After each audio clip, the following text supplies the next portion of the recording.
Welcome to the Huntington Way Show, where we help parents navigate the educational maze. I'm your host, Yvonne Strachan, author and founder of InspirationalHomeschooling.com. And today I am here with Kevin McConnell. He is the owner of Pals Chess Club.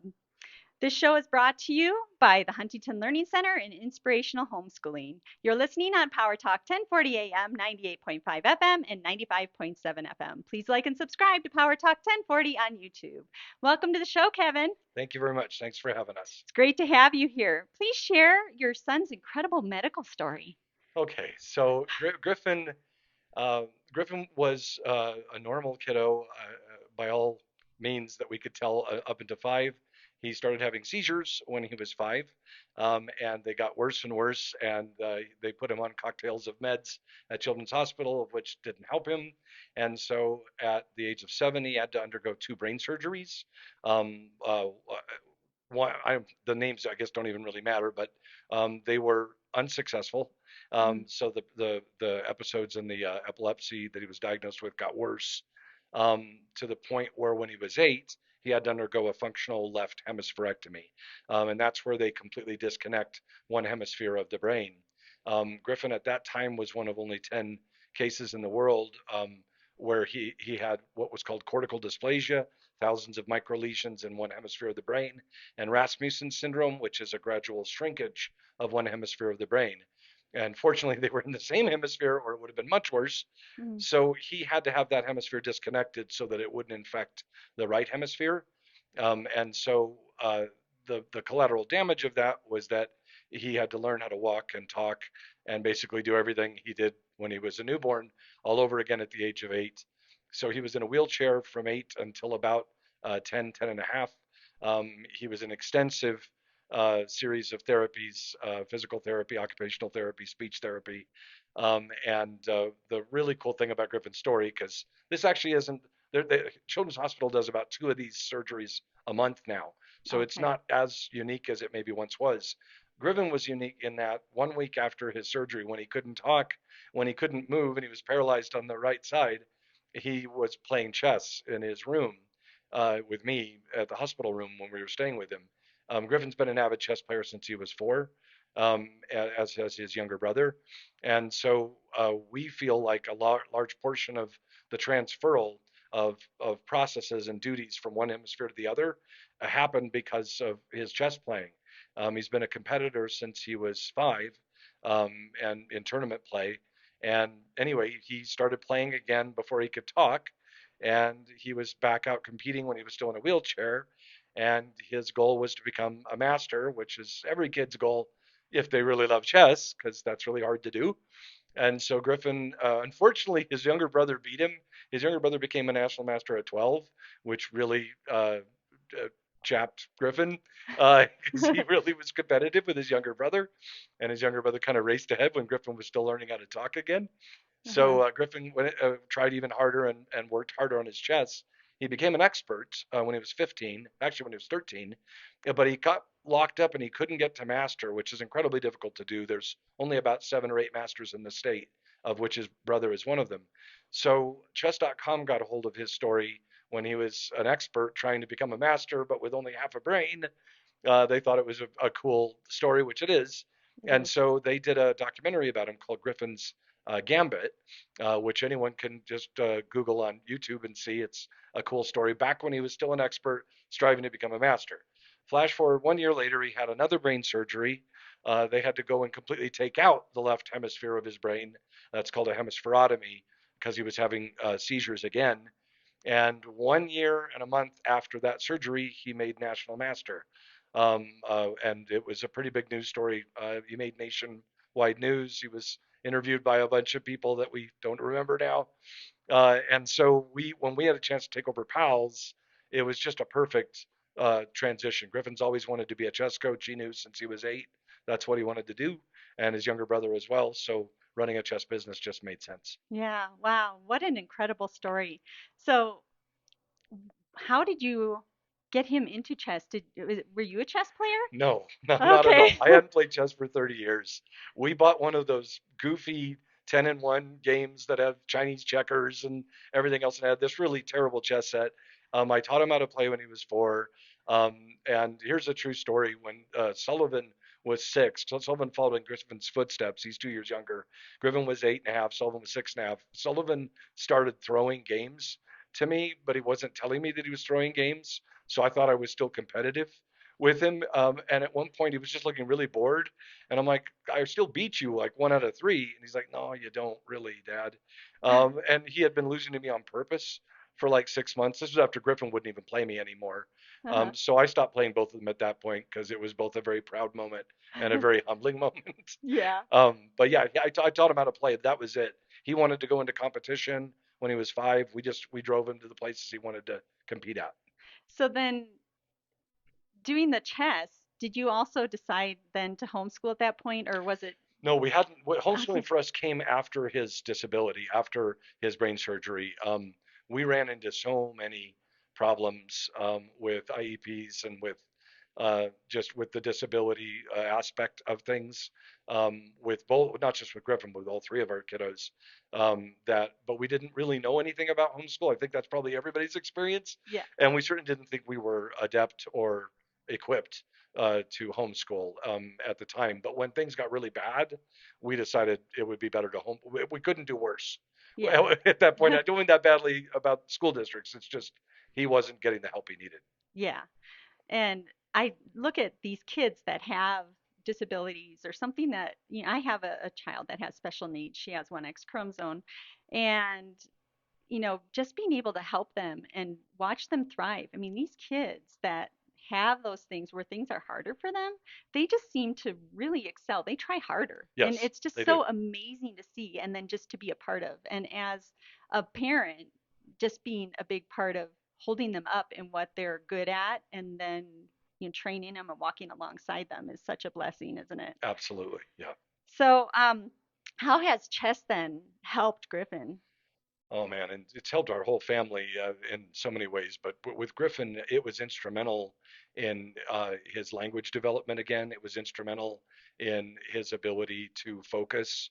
Um, just so many things. He's basically had a traumatic brain injury, even though it's not diagnosed as that. Even though he only has half a brain, but it was, we think, instrumental. Even the doctors were quite amazed at how quickly he progressed, specifically with language. Wow. And they think that, and you wouldn't think chess and language are connected, but they actually are very connected because you think when you play chess, and again, I'll let Griffin speak to this because he's the master and I'm not. But when you play chess, you're actually using a lot of descriptive language when you're thinking about the strategies of what you're trying to do or what you're Mhm. trying to prevent your opponent from doing. So we think it helped with that definitively. It also, we think, helped him just overall with the ability to read and focus on his schoolwork. That's great. So then how can chess help other kids? This is proven. So you don't take my word for it. You can Google this. But the math scores will go up by 20% on kiddos who participate in chess on a weekly basis for a year. And that's been proven in numerous studies. Attention span, abilities to understand consequences of actions. Chess is very consequential. You Hmm. make one mistake, you make a decision too quickly, and if your opponent sees it, then they punish you for it, and you feel bad. And so it helps you with patience. It helps you with critical thinking skills. They've done a bunch of studies where it shows that it also helps in creativity as well. You actually have to be quite creative. Chess is not near as math and boring as people think. It's actually some people liken it to an art. Hmm. So it's very, very good for kids, especially when their brains are still elastic and growing and can consume information. Yeah, there is a lot of great benefits to chess. Well, when we come back, we're going to go over some more of these benefits. We're going to talk about the Pals Chess Club that Kevin runs. You're listening on Power Talk 1040 AM, 98.5 FM, and 95.7 FM. Now, Griffin is going to teach me a few things about playing chess. Okay. So we got this chessboard set all correctly, which is awesome, right? Usually the most complicated, like 2 pieces that is hard for a lot of people to do are knights and then pawns because there's so many rules to that. But usually what people do is they push these side pawns And the way I always think about it is that we always want to do three things. We want to try to control the center, develop your knights and bishops, and we want to castle. Now, that's a lot. And so I want to always try to do kind of step by step. Um, because of my brain injury. So the way I do this is we always want to control these like center squares, if you will, right? But I also want to try to do it while we're opening up either our bishops and our knights. Now, what's great is that the knights can move without pushing any of these pawns. But I always consider these pawns as like a wall, right? And these bishops can't get out because of these walls. So the way I do this is I want to control the center, but we're also opening up a bishop. And Okay. yeah, that's why whenever they push a side pawn, this doesn't open up this bishop. It opens up the rook, and we don't want to do that. Well, I've seen it happen, but it's not the greatest, right? Okay. So if we're trying to like control the center, we want to do what, white does, right? Then we usually want to, it doesn't really matter as much, but we always want to develop our knights and bishops the best of our ability, right? So we want to develop our knights like this, something like this happens, right? Now, the only other thing we have to do is open up these bishops, right? So if that's the case, we want to this pawn, so then we can open up this bishop, right? And everything's all about controlling the center with the pawns and our pieces. But if we're doing like this, be like this, woo, like this, right? Okay. Now that's the knights, the bishops. You got both controlling the center and developing your knights and bishops. Now the last part is probably the hardest part for kids to learn, and it's to castle.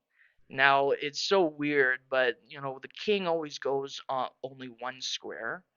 This is the only time that the king goes twice, which is strange, right? Mm. But the way to castle, right, is we do like this. 1, 2, and the rook flips over. And the way I do this is I do a backflip or a triple backflip. I don't know, whatever you want to make the rook swing over on the other side. Now the purpose why we want to do this is that the whole point of the chess game is try to checkmate the king, right? And the way I think about this is if you castle, the way I do this is that you're making this king safer, all right? Okay. But that's the way I like to do this. But if you do those three things, you have a good chess game. Wow, that is amazing. Now tell me a little bit about how the mistakes that people make when they set up their chessboard. Yes, so usually, let's go back here. Okay. Um, Usually, when they set up the chessboard here, usually they flip the number.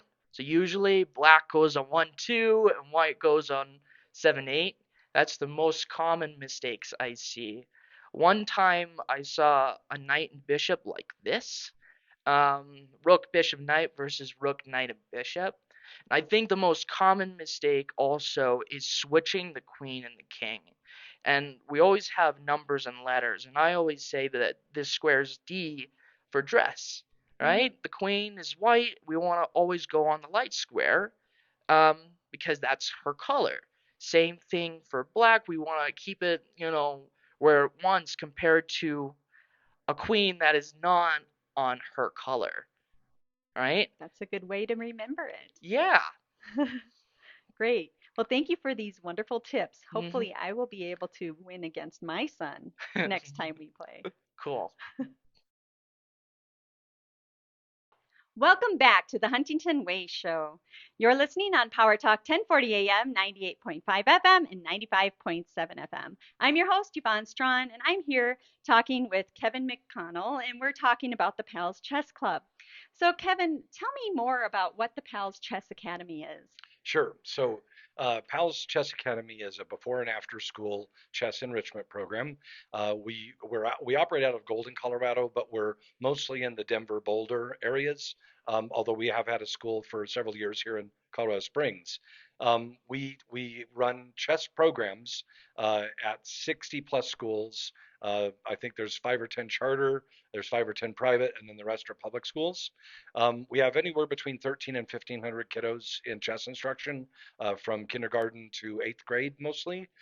We run monthly scholastic tournaments where they get a chance to compete against each other, which is cool because we usually see 100, 150 kids at the tournaments. And then we run summer chess club camps that we're now going to be running in the springs as well. And then the cool thing, I mean, these are all cool, but the cool new thing is we're starting 8 new what we're calling PALS homeschool chess clubs. And these are going to be geographically specific to Boulder, Golden, Colorado Springs, Denver, etc. We run them at libraries, churches, and rec centers. And this is a chance for the homeschool market to bring their kiddos to something that's in person, Mhm. get at chess instruction, but also have supervised play. All of our chess coaches are what we call PALS certified because we have this certification program they have to go through to qualify them. And then they're all background checked, of course, and they supervise that event. And so it's not just for homeschoolers. If there's a kiddo that's at a public school that doesn't have a club and loves to play, they could also participate. But these are all launching in April, and you can go to palschess.com to get all the rest of the information about the clubs and how to sign up. And then we're doing we're so that's all this happens while Griffin and Sully, his younger brother, while we try and work out trips for them to go play professionally. Sullivan is trying to become a grandmaster. Griffin just wants to stay a competitive national master still and maybe go higher. So the boys are both going on monthly chess tournaments to Philadelphia, um, oh gosh, St. Louis, all over the country. But one thing we just found out about, which is super, super cool, there is a world chess championship for people with physical disabilities. And Griffin, because of his brain surgery, he has what we call a helper hand. He can't use his right hand. He calls it the claw, and he walks with a brace. He definitely meets the disability definition. So he's going to be going to Armenia to play in a chess tournament, which is really cool because right before COVID, Griffin got invited to a tournament in Turkey, Ankara, Turkey, and he went and played. He won all his games. He was given a computer and this huge trophy because he was the only person at this invite only event to win all his games. And now he's going to Armenia, which is a country that's a bitter rival of Turkey's and about 1,000 miles away to play in yet another tournament. And his favorite part, he could tell you more about this, is that they're doing the tournament at a place called the Black Fortress. And so he's going to play in like this weird castle that they're calling the Black Fortress. Anyway, he's going in July to compete for the World Championship for chess players with disabilities. Oh, this is amazing. And, this sounds like something that can happen for your homeschooler or for your any student, Anybody? yeah. And so national competitions and state level competitions and all kinds of Yeah, different opportunities open up. yeah. Well, I'm going to bring Griffin on now, and we're going to talk a little more about all of the things that he is doing. Welcome, Griffin. It is so great to have you here. Thank you. I bet you're excited about Armenia. Yeah. Good. Yeah. Now, you are doing some other things besides these wonderful, amazing tournaments, and your story was amazing, by the way. But why don't you tell me a little bit about the nonprofit that you started? Yeah. So this nonprofit is called ChessAbilities Inc. And we're this whole nonprofit is about to raise money for people who have disabilities.